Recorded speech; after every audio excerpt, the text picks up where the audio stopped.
Hi, I'm E.D. Lewis and welcome back to my channel. E.D. Lewis Reviews back with a new video.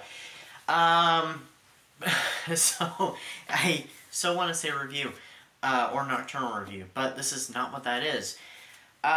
Summer is just around the corner, and so I want to briefly share some recommendations of summertime reading. These are all books that take place during the summer.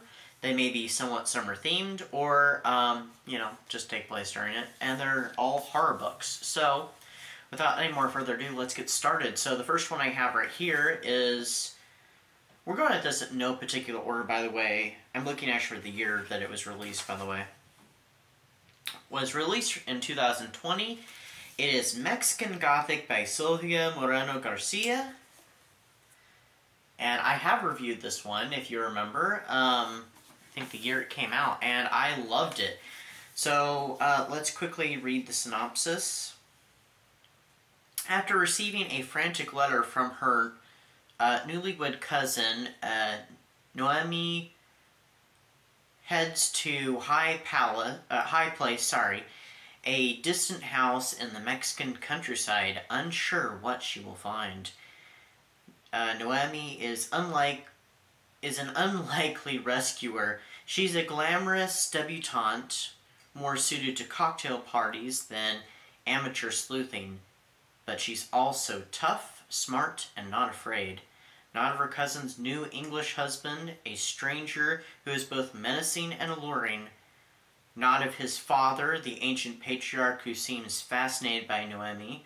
And not even by the house itself, which begins to invade Noemi's dreams with visions of blood and doom.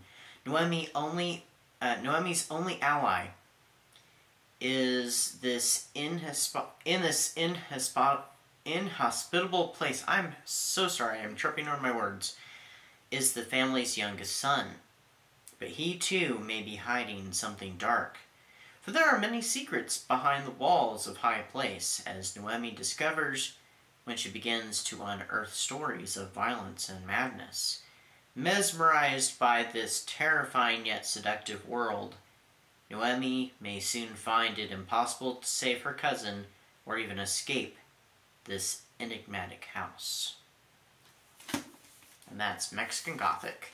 Like I said, I read this and I did a review on it. I absolutely loved it. I will go ahead and put that down below, but do check this book out. It's very good. I read it as a buddy read and I loved it. Next up, like I said, this is just more or less kind of random.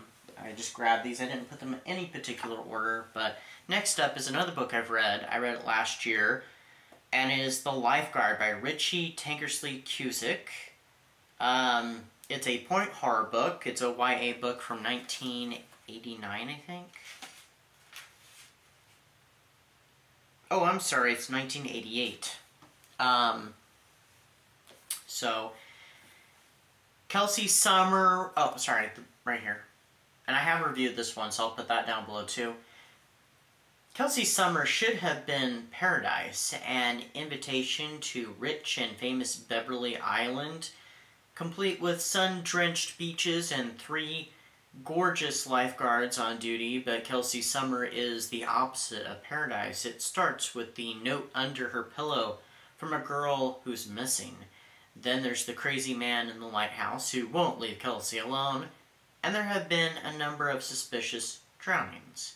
At least she has the lifeguards around to protect her. Poor Kelsey. Someone forgot to tell her that lifeguards don't always like to save lives.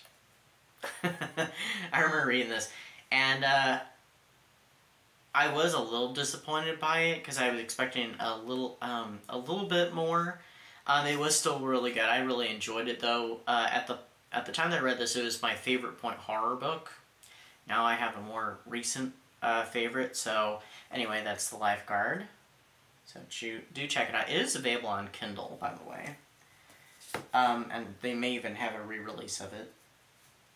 Okay, I'm going to shift my pile around a little bit. Next, This is an author that I actually know personally, and the book is called My Friend Nick by Joseph Hood.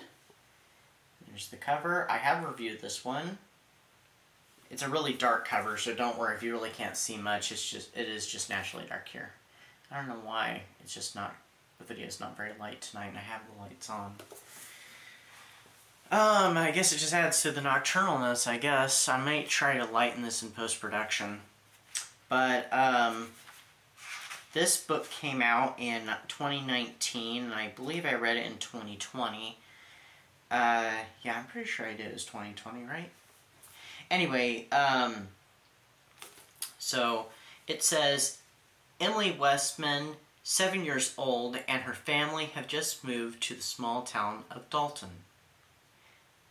Only a few days after their move, her father must leave on a business trip, one intended to continue his father's legacy and secure his family's new future. Emily's mother, Debbie, is left to take care of her daughter alone, while struggling to overcome her traumatic past. Together, she and Emily try to adjust to their new surroundings. But their situation becomes perilous when Emily meets a local boy who is more sinister than anyone she's ever encountered. Slowly, she starts to fear for her family's safety. Emily begins to wonder, if some people are born good, what does that mean for those who are not?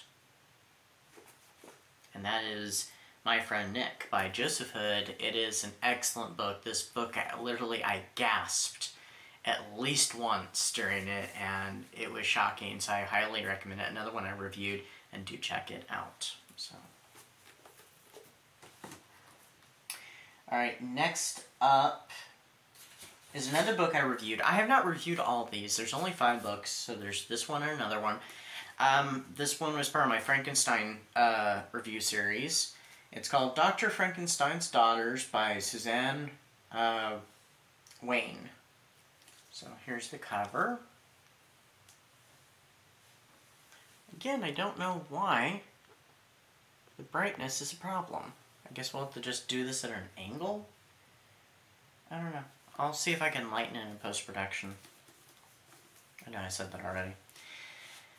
So, when Dr. Victor Frankenstein died, he left behind a legacy of horror, as well as 2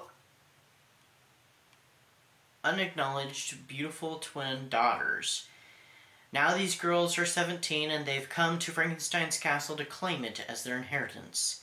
Giselle and Ingrid are twins, but they couldn't be more different. Giselle is a glamorous social climber who plans on turning Frankenstein's castle into a center of high society. Ingrid, meanwhile, is quiet and studious, drawn to the mysterious notebooks her father left behind and the experiments that he went mad trying to perfect. As Giselle prepares for lavish parties and Ingrid finds herself falling for the sullen, wounded naval officer next door, a sinister force begins to take hold in the castle. Nobody's safe as Frankenstein's legacy leads to a twisted, macabre journey of romance and horror. This book was another one that I did like quite a bit. It was a little disappointing. I feel like it could have been a little longer, and they could have went into more detail, but all in all, it was pretty good. And it was a little unexpected. I wasn't expecting how it turned out, ultimately. So, do check out... Oh, yeah, it came out in the year...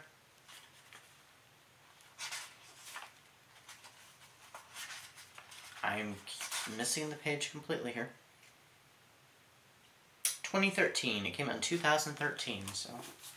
And my final book here is a book I have not reviewed yet, but I do plan on reviewing it. I read it quite a while back, and I enjoyed it very much.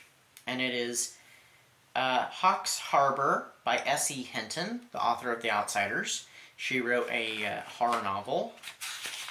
And when did she write it? In 2004. This edition is from 2005. So here's the book.